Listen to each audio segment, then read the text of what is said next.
This conference will now be recorded. Hello, welcome back to the Research Methods Academic Development Seminar. So in this second video, first of all, just remind you of what we did in part one. So we looked at the marking system at Queen's. We discussed the difference between analysis, reflection, and research papers. And of course, we'll talk more about research papers in this and the third part as well. The researcher and audience roles we talked about, how to gather one's sources, where to look, and then creating a template for note-taking and for categorizing your notes. So in this one, part two, we're going to be looking at how to plan your draft, engaging your sources creatively, avoiding plagiarism, quoting when to quote, when to summarize, when to paraphrase, and then strategies for working through writer's block. All right, the writing begins. Planning your draft. What do? You've got your all your sources. You've got your template for filled with all the notes that you've taken. How do you begin? Well, first of all, sketch some background information. So talk about perhaps what your researcher role is, what you hope to gain here, who you're addressing, why the topic is important today, etc. Right? So that's kind of background information. Then you want to define some key terms. So this is where your key terms are going to come in, why these key terms are important for this paper, and particularly if they're going to be used in a kind of technical sense. And also that's important. Make sure, another reason why you want to define your key terms here is if you've got words that you're going to use in a technical sense, then this is where you want to define them so that your audience is with you right from the beginning. But also, you want to make sure that you're always using the same terms in the same way throughout the entire piece, through your whole paper or through your whole thesis. Nothing's worse than realizing that by the end of your paper, by the end of your thesis, you've started using different terms to refer to a specific idea, or you've started using the same terms but in different ways, right? Then you've got to go back and revise the entire thing. So right from the start, make sure that you know exactly what terms you're going to use, how you're going to define them, and you're always going to use those terms in those ways, okay? And if you define them for your reader too at this point, then that's a big help for them also. And then determine what your major sections and or chapters are going to be. If you're obviously writing a thesis, you're going to have chapters. If it's just a paper, divide it into major sections and figure out how those key terms are going to spread out through all of those sections, okay? Develop a logical order for the sections, and this will, in some sense be connected to how your argument is going to unfold, right? Break down the sections into subsections, and there's nothing wrong at all. There's nothing wrong with, in the very physical writing of your paper to have, very visible subheadings, headings and subheadings, right? Maybe you want to put your headings of your major sections in bold, and maybe you want to put your subheadings in bold italic or something like that, right? Make sure that each section or subsection is clearly demarcated where it begins and ends. And as I mentioned, you can use headings and subheadings in the paper itself, and that helps your reader too, right? Don't just go from paragraph to paragraph, but put the headings, no problem at all. It helps your reader figure out what the organization of the paper is. And this is very important. Determine where you're going to include source engagement, right? So as you're, planning your draft, write down, what all the sections are going to be and figure out where you're going to use all your sources. Okay, so in this section, I've got to engage this author. In this other section, I've got to engage this author. And in order to figure out that, go back to what we talked about in the first video, how you categorized your notes. Okay, which authors here support my arguments? Which authors contradict my arguments? How am I going to use them? Which sections am I going to fit them into, right? So maybe you've got a section of your paper just responding to possible criticisms of your argument. So you're going to put those authors in that section. Then you've got some authors, you had in your categorization, you've got some sources that help to sketch out the background. Well, okay, that you're going to deal with that in the background section. Like that, right? So the template that you use to take notes and the categorization of your notes is going to help you greatly. If you do that in great detail, then it's going to help you greatly in planning your draft.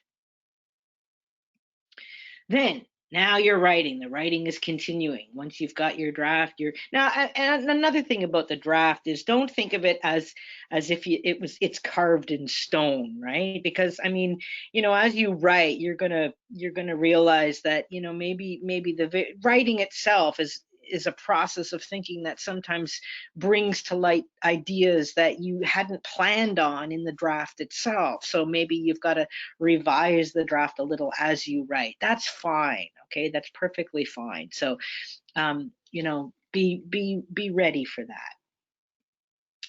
But you want to engage your sources creatively as you're writing. Okay, so look for areas of creative disagreement and creative agreement. So how can you be creative in your disagreement? How can you be creative in your agreement? Well, something like this. So your author is D. D's argument misses something. It misses this point, right? So add that in. D's argument got something wrong, needs correcting. D's argument assumes too much, makes too big of a leap. And then areas of creative agreement. D's argument can be expanded. Its assumptions can be given support. So maybe something was speculated about in D's argument, but you found some information to fill in that speculation, right? Or how about this? D's argument can be applied to this new or different context, right? So you want to engage your sources in these creative ways. Another thing that's very important, this is going to be more relevant to thesis writing. In a master's thesis, you are generally not required to, obviously it's encouraged, but you're not required to make an original contribution to the field. In a PhD thesis, you certainly are required to make this original contribution. A lot of times, an original contribution might just be something like, well, I'm going to take D's argument and I'm going to apply it to this new context. We can think of this new thing. We can think of this thing in a different way by taking D's argument and putting it in a different context, right? But obviously, if you want to do that in a master's thesis as well, that's perfectly fine also. Now, throughout the writing process, you are, of course, going to want to completely avoid plagiarism. So what exactly is plagiarism? Well, quoting another's words without acknowledgement, obviously, that's probably the most blatant act of plagiarism, but there are other forms of plagiarism as well. Summarizing another's ideas without acknowledgement. So even if, this is why it's very important, even if you're paraphrasing somebody's ideas, but you're not giving an actual quote, right? A direct quote clearly is plagiarism. But even if you're, okay, here's an idea, blah, blah, blah, but you don't actually give the source for that idea, that also is plagiarism. Another form of plagiarism is copying another's structure without acknowledgement. So let's say you're writing a thesis. This would be really more important if you're writing a longer work with chapters, let's say. You copy, even if you acknowledge their idea, and even if you acknowledge quotes, direct quotes, but if you actually chapter by chapter copy the same structure as another work, that too is considered plagiarism.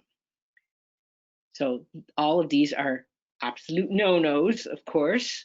So part of figuring out how to avoid plagiarism is asking yourself, well, when should I summarize? When should I paraphrase? When should I quote? Right? So summarize to give a general context. And in that case, let's say you're summarizing a particular source.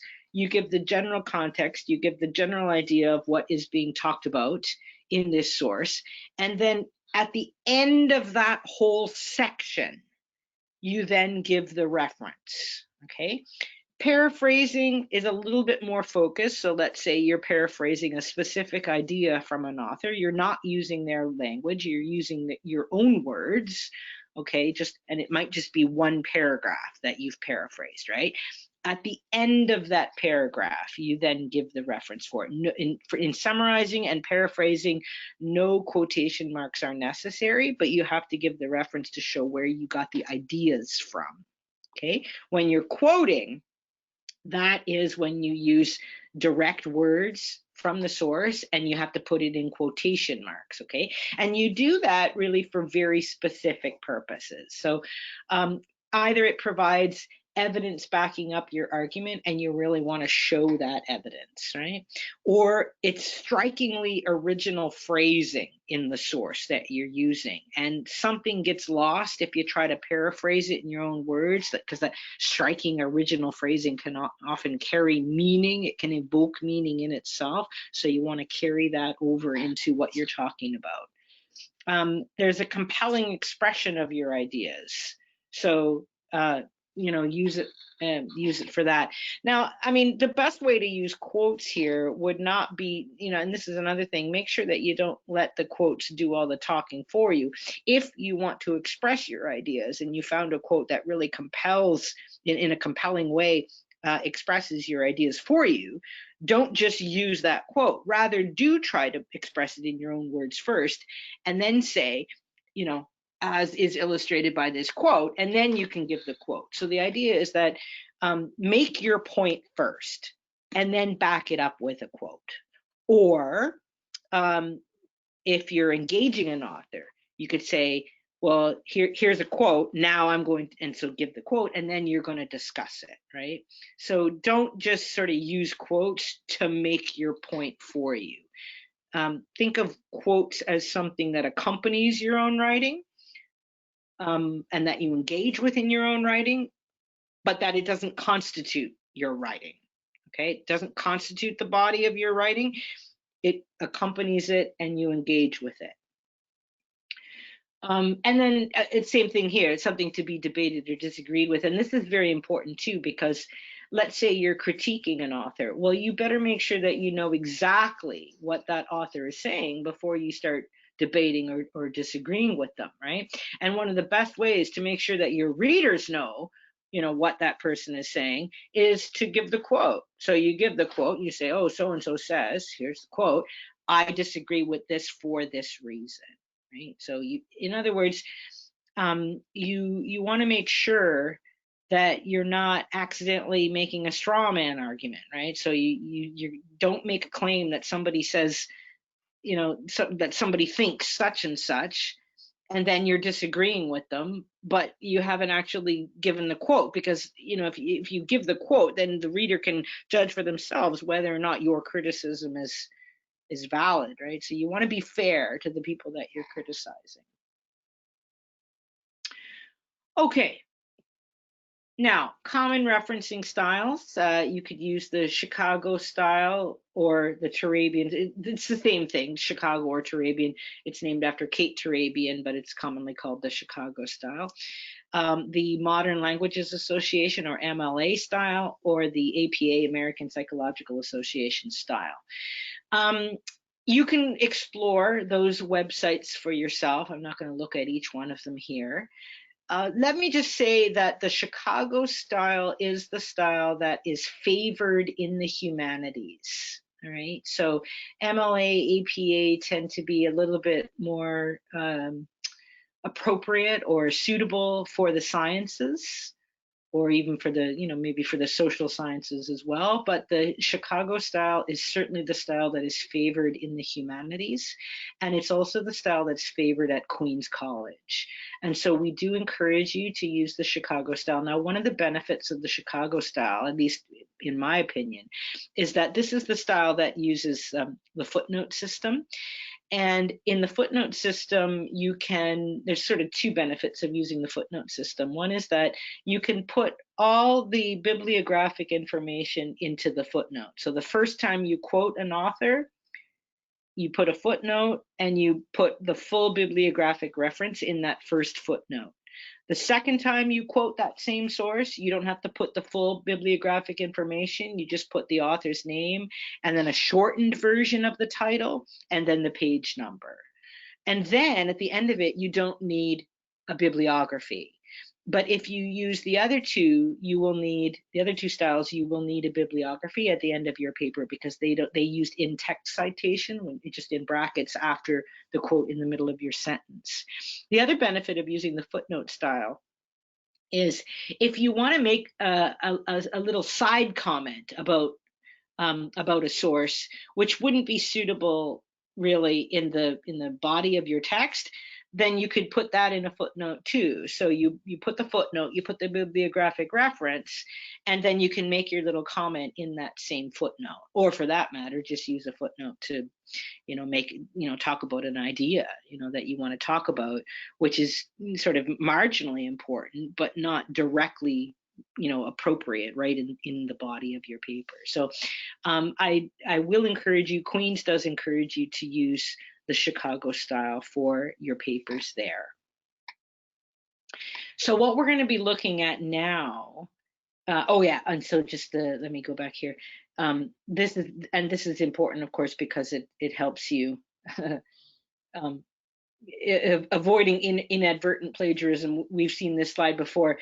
This is if you go back to your template for note taking, the column where you have written down those key quotes and key paragraphs with the page numbers, that's going to help you avoid plagiarism as well, just to remind you. Okay, and another thing, and I had already slightly mentioned this point here, avoid excessive use of quotes.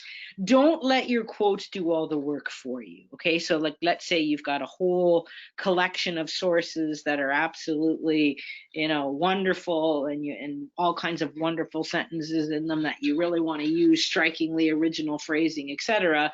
Don't just write a paper, which is, I mean, I've seen this before, and in some sense, it's quite fascinating how this can be done, but it shouldn't be done. And that is to write a paper which is a brilliantly tied together string of quotes, everything absolutely referenced, no plagiarism there, certainly. However, it's not your writing. It may be, in some sense, your thinking to a certain degree because you have organized it well and drawn together an argument made up of quotes, but it's still not your, really your work. And so basically what you want to do, the best use of quotes would be to have an idea of what argument you want to make to begin with, and then bring in the quotes, bring in your sources as necessary. And don't just sort of stick a quote in out of nowhere. Introduce it. So for example, there's nothing wrong with introducing the names of your authors in the body of your paragraph. So you're writing about an idea, and then you say, as so and so says in this text, right? And then you can give the quote, and then you can engage that a little bit more. So think of your sources, think of the authors of those sources as people that you're actually having a conversation with in writing, right? So there's kind of a few things going on here. You've got your researcher role and your audience role. So you imagine that you're writing and your audience is sort of listening to you as you're writing, right? And then at the same time, you've got, imagine now that you bring somebody in to sit by you and you're having a conversation with that person in front of your audience. Okay, so as you're writing, you're sitting in front of your audience, and as you're writing, you're saying, well, I'd like to bring in my friend here, so-and-so, and you say, this person says in this text, etc., and this is how I'm going to engage it, right? So kind of imagine yourself in front of your audience and with having a dialogue with this other author in front of your audience. And that's the best way to engage quotes, right? Use it to illustrate your own ideas or use it to engage with, but certainly don't use it to, fill up the body of your paper. Don't make the argument itself with a string of quotes, all right? Plagiarism is a serious academic offense. See the Queen's College calendar at that website right there, and it will discuss, well, what will happen to you if you do it. Okay, you're writing, and then suddenly, the writing grinds to a halt. Working through writer's block. What do you do? Okay, now, first of all, why do people have blocks to begin with? Why do people have these writing moments of writer's blocks at all? Well, because maybe you fear criticism. You're afraid of being criticized, or being, and you might fear your instructor. What are they going to say when they read this, right? Well, just I don't know. You gotta work through that. You gotta, like I say, imagine yourself in front of an audience. Imagine your sources being there with you, having a dialogue in front of your audience, and for that matter, imagine your instructor being in that audience. Okay, and what can you do to get over criticism, fear of criticism? Well, just keep on having that dialogue. I mean, just try to work through it, right? Maybe you have feelings of failure, that no matter what you write, it's going to be a failure, right? Well, just, you got to work through that as well. Now, I will show you, techniques for working through these blocks, but these are reasons why you might have these blocks. You feel like you're unclear in your direction. You don't know where you're going. And as I had mentioned before, maybe you've written a very wonderful, very explicit draft, and you thought you knew exactly where you're going, but then when you started writing, you realized, oh my goodness, writing has this capacity to draw you off in another direction, and now the draft doesn't make sense anymore. Well, in that case, you might have to go back and revise the draft, right? Writing is a process of thinking. So you might think through something which leads you in an opposite direction, not necessarily opposite direction, but in a slightly different direction. In that case, you're going to have to go back and revise your draft. And it is advisable, let me say this again, it is advisable to start early with these things, because of that, because of this this reality that writing will often carry you into a different direction. Writing itself is a process of thinking. So you might have to go back and revise the draft. And there it is, fear of writing as a process, because you've done this before, and you know that writing will bring you off in this other direction. Well, there it is. That's just a fact. Maybe you're bored with your own topic, right? Well, that is probably, you know what, boredom with the topic is probably the greatest thing that has to be overcome. Any of these other things can be worked through, but boredom with the topic is probably one of the hardest things to overcome. All right. Fear of success. Maybe you fear that if you do a great job, more will be expected of you in the future, or even that somehow you'll expose yourself, and then you'll be required, to rise up into greater responsibility or something like that. And that, I mean, it might not be such a huge thing when writing a paper, but think of it in terms of your life direction, right? What if you succeed in something such that it actually gets you noticed, and then you're called to a status of greater responsibility? Sometimes people do fear that, right? So that's just a challenge that you have to step up to. But that fear of success, that I think at Queen's is part of your spiritual discernment and part of your spiritual journey as well. Okay, boredom with the topic is probably the most difficult thing to overcome in writing a paper or a thesis. Fear of success is more broad ranging. It's not just about your paper writing or thesis writing. I think it's about your whole spiritual direction, right?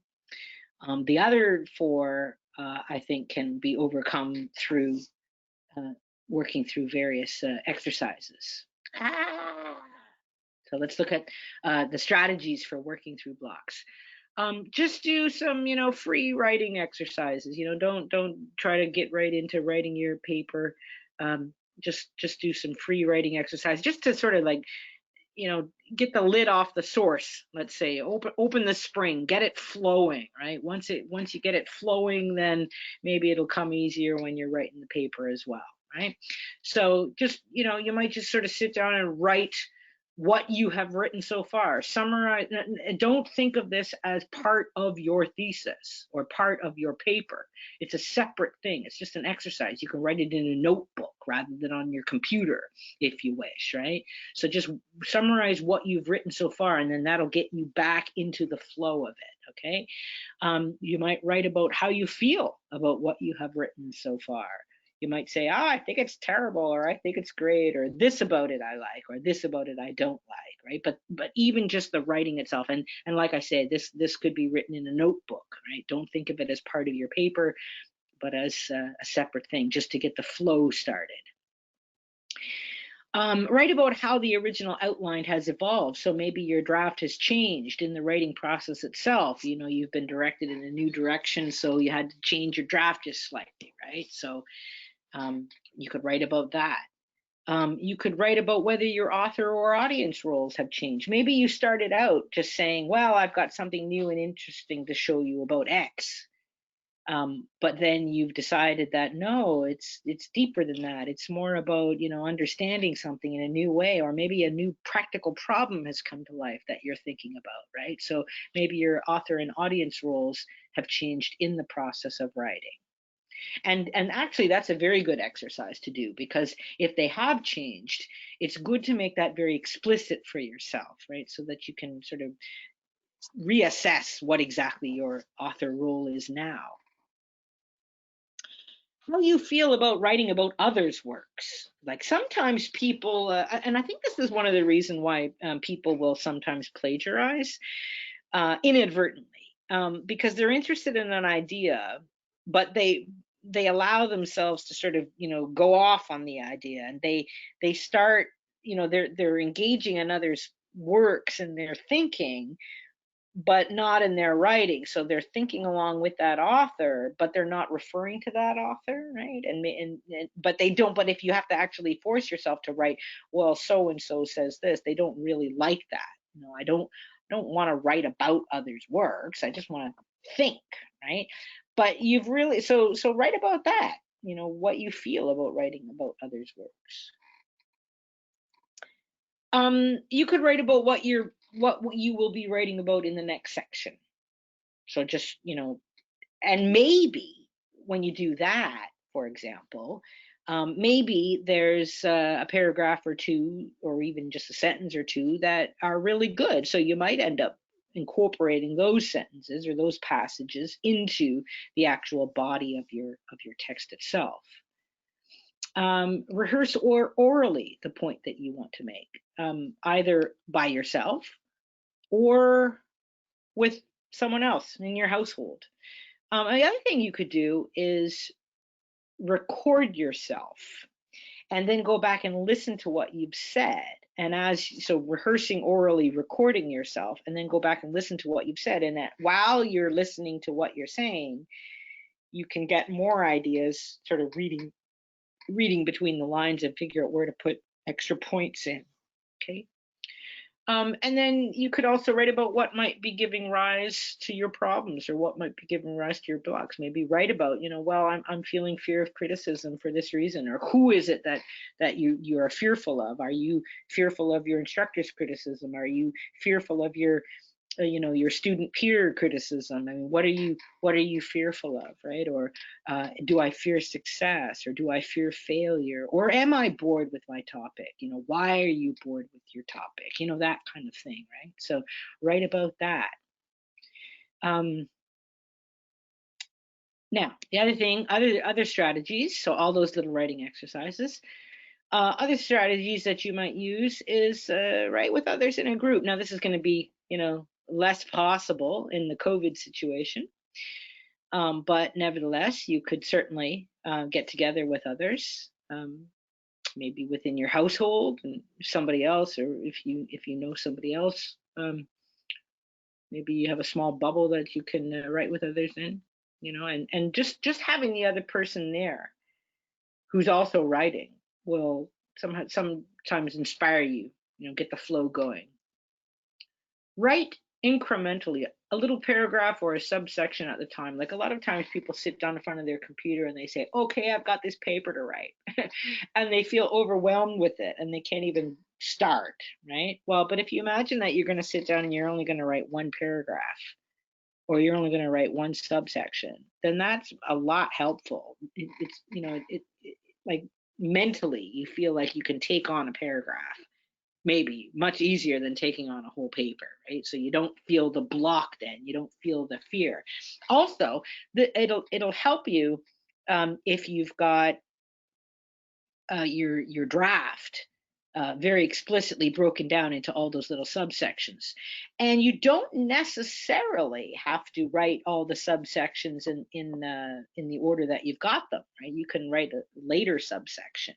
Maybe you will have to sort of work it out a little bit or wiggle things around a little bit if you go back then and write an earlier section and the writing process itself takes you in a slightly different direction. But another thing is that if you've got the draft and your writing process takes you in an alternate direction, maybe you do want to bring yourself back to the original draft. Maybe you want to say, well, this is a tangent. So try to be discerning as well between tangents that the writing process has brought you to versus actual working out of ideas, which makes another direction necessary. So try to be discerning there, right? And sometimes writing later paragraphs first will help you when you're writing the earlier paragraphs because you'll see where you want to go in terms of what you've already written in the later paragraphs. Okay, so work on that. And then write for a set period each day. So let's say you set yourself a certain block of time, let's say between 10 and 12 or between 7 and 9 in the evening, whenever you feel most inspired, whenever you feel you can set a block of time for yourself outside of other family responsibilities. Okay. And if you always write during that period each day, it'll set up a kind of habit where it'll become easier and easier for you to write if you always write during the same period, because then it's like just like you always eat kind of at the same time of day, right? The body gets used to these kind of bodies love habits, right? So minds love habits as well. So if you if you do it always at the same time of day, it'll become easier to get into the space of writing because the mind will say, okay, now, and the body too, right? The body will sit in the chair and the mind will say, okay, now it's time to write, and it'll become easier if it becomes a habit. Consciously give yourself credit for how much you have already written. Say to yourself, wow, look, I've already written 3 sections. Doesn't that feel great? And look, those sections are good, right? Give yourself, the pat on the back, because that it makes the heart lighter, you could say. Then you feel, better to write further. And then, really visualize the completed essay, visualize the thesis, the project already finished. There it is. Ooh, look at that. You've written but actually look at all the pages that you've got to go, and imagine it's already finished. Wouldn't that be wonderful, right? That helps. I mean, positive thinking really does help, right? Visualization exercises really do help. Okay, so those are some strategies for working through the blocks. All right, what's up next in the third video? Well, we'll talk about how to use quotes and how to punctuate the quotes. Writing introductions and conclusions. It's best to write your introduction last. So we'll get to that. How to revise your work, and then how to do a work in progress presentation.